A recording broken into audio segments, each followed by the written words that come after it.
আসসালামু আলাইকুম, কেমন আছেন সকলে? আশা করছি সকলেই ভালো আছেন। আজকে আরেকটি রেসিপি ভিডিও নিয়ে চলে আসলাম। রেসিপিটা হলো কাটা মশলাই খাসির গোশ। এই খাসির গোশটা আমার শ্বশুরবাড়ির খুবই একটা ফেমাস ডিশ, যেটা আমার বাপের বাড়িতে আমি কখনোই দেখিনি বা খাইনি। তো কিভাবে এটা রান্না করি সেটাই আপনাদেরকে দেখাচ্ছি। প্রথমে আমি এখানে প্রায় 1.5 কেজির মতো খাসির গোশ নিয়ে নিয়েছি এবং তার সাথে নিয়েছি দারচিনি, তেজপাতা, জিরা, ধনিয়া, গোলমরিচ, শুকনা মরিচ, লবঙ্গ এবং এলাচ। সবই আস্ত গোটা নিতে হবে। এখানে নিয়েছি কিছুটা আদা নিয়েছি 100 গ্রাম মতো, গোটা করে গোল গোল করে কেটে। তার সাথে নিয়েছি পেঁয়াজ একটু বড় বড় করে কেটে প্রায় 1/2 কেজি মতো, এবং নিয়েছি লবণ, এবং নিয়েছি রসুনের আস্ত কোয়া, আর নিয়েছি সয়াবিন তেল। এবং এখন দেখাচ্ছি যে আমরা কিভাবে এটা মাংসটাকে প্রসেস করব। প্রথমে আমি যেই পাত্রে মাংসটা রান্না করব সেটাতে আমার খাসির গোশগুলোকে নিয়ে নিলাম। কেটে রাখা পেঁয়াজগুলো দিয়ে দিচ্ছি। এই পেঁয়াজটা একটু বড় বড় করে কাটতে হবে, বেশি মিহি করে কাটার কোনো দরকার নেই। এই পেঁয়াজটা একটু বড় বড় করে কাটলেই রান্নাটা ভালো লাগে খেতে। এবার দিয়ে দিচ্ছি গোল গোল করে যে আদাগুলো কেটে রেখেছিলাম, সেই আদাটা দিয়ে দিচ্ছি। এখানে প্রায় 1/2 কাপ মতো আদা গোল গোল করে কেটে নিয়েছি। এখন দিচ্ছি রসুনের কোয়াগুলো। এই রসুনের কোয়া নিয়েছি প্রায় 2টা রসুনের কোয়া আমি ছাড়িয়ে নিয়েছি আস্ত। এখন যে গোটা মশলাগুলো নিয়েছিলাম, গোটা শুকনো মরিচ নিয়েছিলাম, সেটা দিয়ে দিলাম।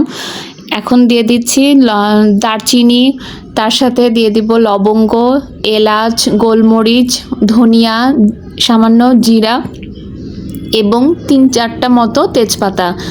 তেজপাতাগুলো আমি হাত দিয়ে ছিঁড়ে দিয়ে দিলাম।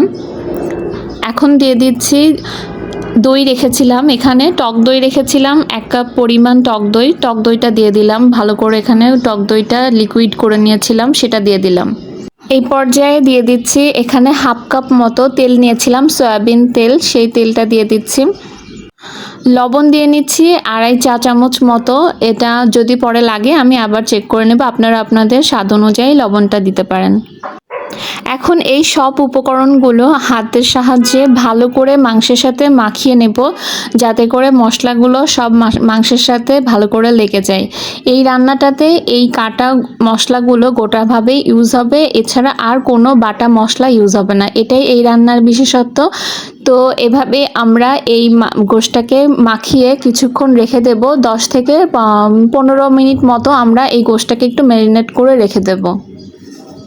15 মিনিট মেরিনেট করে রাখার পরে এখানে সামান্য একটু পানি দিয়ে নিচ্ছি। এই হালকা পানি দিয়ে এই গোশটাকে এবার ঢেকে ঢেকে আমরা মিডিয়াম আঁচে সিদ্ধ করে নেব, কারণ এতে করে গোশের যে পানিটা আছে সেটাই উঠবে, সেই পানি দিয়ে গোশটা সিদ্ধ হবে। এক্সট্রা পানি ইউজ করার কোনো দরকার নেই।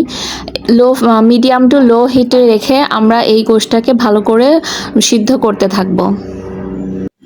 এখন গোশটা সিদ্ধ করার মাঝখানে দিয়ে দিচ্ছি একটা বড় কালো এলাচ একটাই যথেষ্ট, কারণ এটা একটু স্ট্রং ফ্লেভারের হয়ে থাকে। তো আমি এখন এলাচটা দিয়ে ভালো করে নেড়ে আবার এটাকে কষাতেই থাকবো। আস্তে আস্তে এটাকে কষিয়ে কষিয়ে সিদ্ধ করতে হবে, ঢেকে ঢেকে বারবার ঢাকনা তুলে নেড়ে নেড়ে গোশটাকে আমাদের কষিয়ে কষিয়ে সিদ্ধ করতে হবে।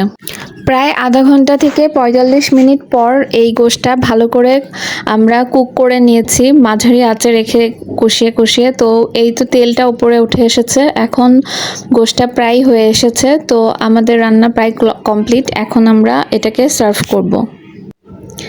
দেখতেই পাচ্ছেন যে কোনো বাটা মশলা ছাড়া সামান্য কিছু কাটা মশলা এবং তেল দিয়ে কতটা সুন্দর এবং লোভনীয় একটা খাসির রেসিপি রান্না করলাম। এই রেসিপিটা আমার শ্বশুরবাড়ির খুবই একটা ফেমাস রেসিপি, যেটা আমি আমার বাপের বাড়িতে কখনোই খাইনি। তো আমার রান্নাটা কেমন হয়েছে সেটা অবশ্যই কমেন্ট করে জানাবেন, এবং আপনারা এই কাটা মশলার রান্নাটা করেন কিনা কেউ, সেটাও আমাকে কমেন্টে অবশ্যই জানাবেন।